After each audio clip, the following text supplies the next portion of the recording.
Which of the following best expresses the main point about traditional marriages in China?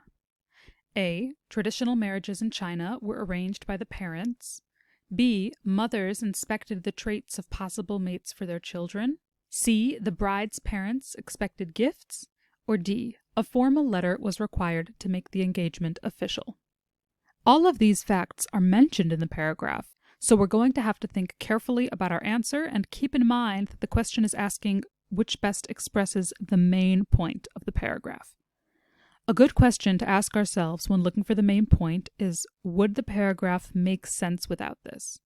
While the paragraph does mention the facts that the mothers would look into the boys for important traits, and that the boys' parents would send gifts to the girls' parents, and they would send a formal engagement letter, if the paragraph had left any of these sentences out, it would still make sense. On the other hand, if it had left out the fact that traditional marriages were arranged by the parents, it would make this paragraph harder to understand and more confusing to read. Therefore, this is our topic sentence and sets up the main idea of our paragraph. All the other sentences in the text support this point. Therefore, we can mark it as the sentence that best expresses the main idea in this paragraph.